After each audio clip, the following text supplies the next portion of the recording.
Hi everyone, so this is my first YouTube video. I do a lot of cooking and I love to cook, and a couple of people asked me for a recipe, so I decided to make my own channel.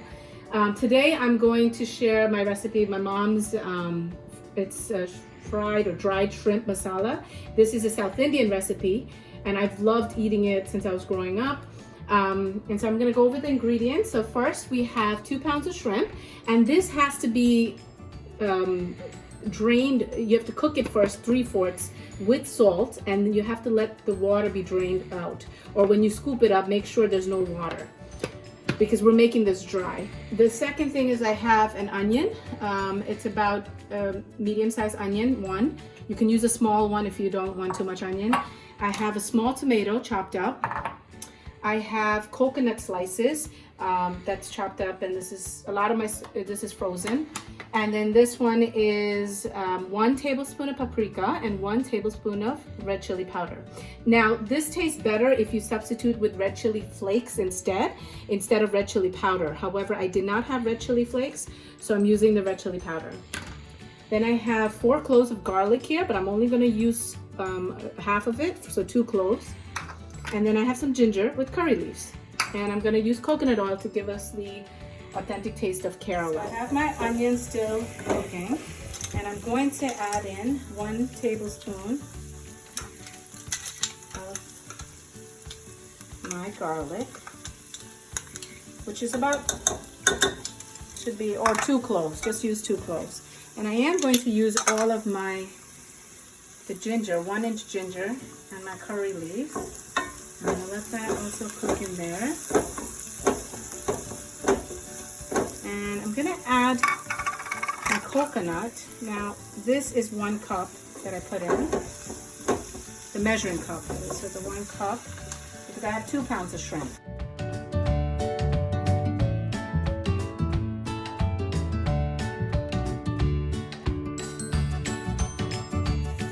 Okay, so I let the onion, the ginger, the garlic, curry leaves, and coconut slices all cook for a couple of minutes. I would say almost 5 minutes.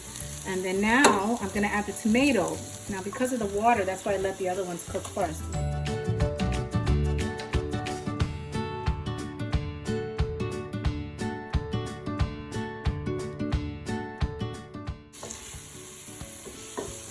going to dry up a little bit. And then I'm going to add my masala. And all that was paprika and red chili powder, 1 tablespoon each.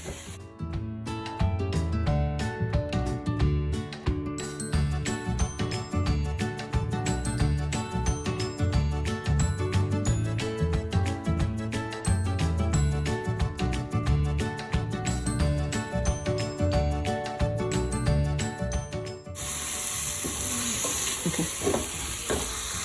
I'm going to cook it for a little bit, and then we'll come back and add the shrimp. Okay, so I let this sit for 5 minutes, and you can see that, the masala is all cooked and it's coming out, the oil's coming out. And I did add about a little salt, less than even 1/4, because I already used salt in my shrimp when I had drained the water out. So I'm not going to use too much salt. I only used probably even less than 1/4 when I measured it. And I'm going to add the shrimp now. So let's do this.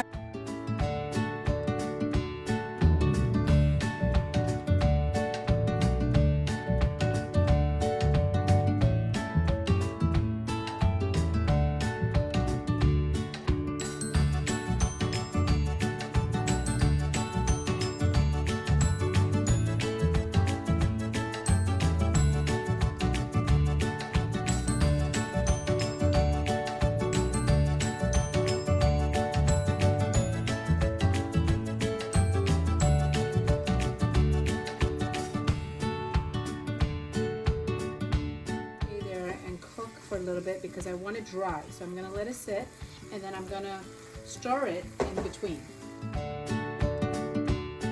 So we're going to come back in 5 minutes, and I'm going to, in that 5 minutes, I'm going to keep on stirring the shrimp time to time. Okay, hi guys, so we're done. There's a couple of things I had to do. As you can see, I changed the pots.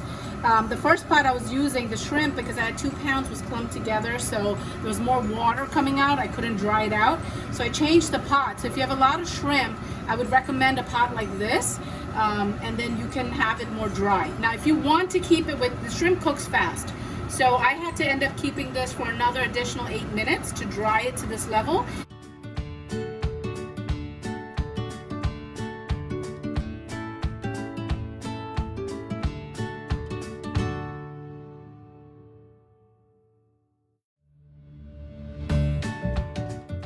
And it's not gravy, but it has a little more masala. And this one, this is how I remember growing up as a kid. And it's delicious because it has all the masala and it's dry and perfect. So there you go. That's our shrimp.